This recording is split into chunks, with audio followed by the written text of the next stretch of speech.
Conhecido como o imperador filósofo, desde criança Marco Aurélio se dedicou a buscar a sabedoria através da filosofia. Integrou a corrente do estoicismo, cujo compromisso era o desenvolvimento de uma moral humana. Moral esta que ajuda a distinguir o que é eterno do que é passageiro, o que é bom, daquilo que se afasta do bem, o justo do que é injusto.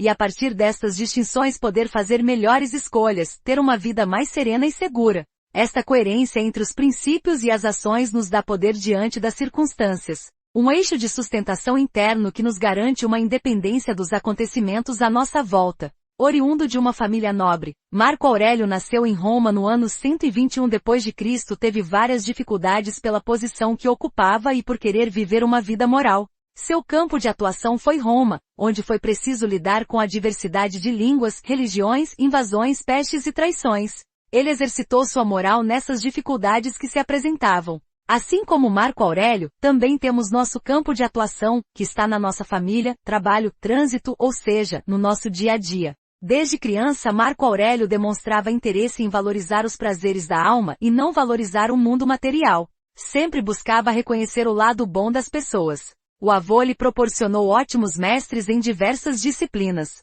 Aos 15 anos foi designado prefeito temporário de Roma. Aos 17, passa a morar no palácio ao lado de Antonino Pio, que estava sendo preparado para substituir o imperador Adriano. Marco Aurélio permaneceu com sua simplicidade e moral que impressionava a todos.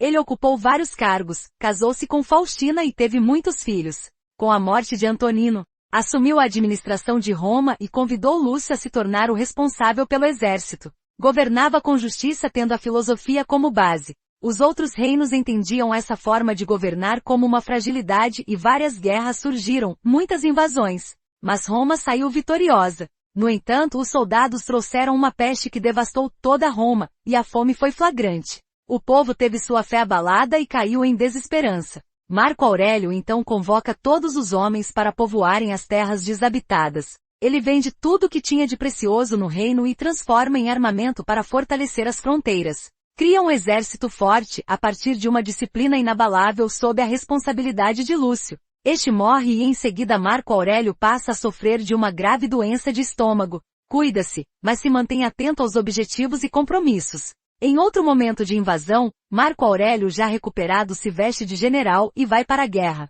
De dia enfrenta os inimigos, e à noite faz suas reflexões filosóficas sobre o que estava vivendo. Ele refletia sobre a moralidade humana, a imortalidade da alma e sobre a providência divina. Tais reflexões se transformaram no livro conhecido pelo título, Meditações.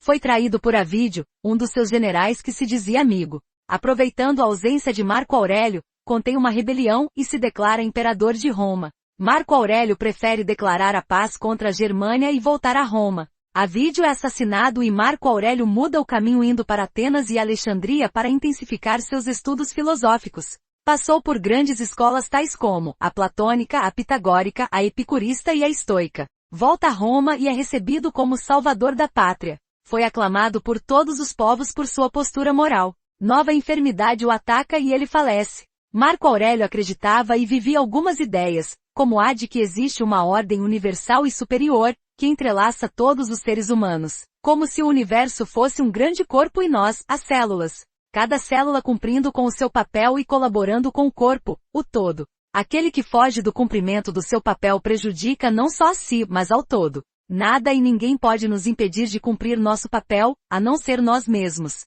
disse Marco Aurélio no livro Meditações. Ele também fala da imortalidade da alma.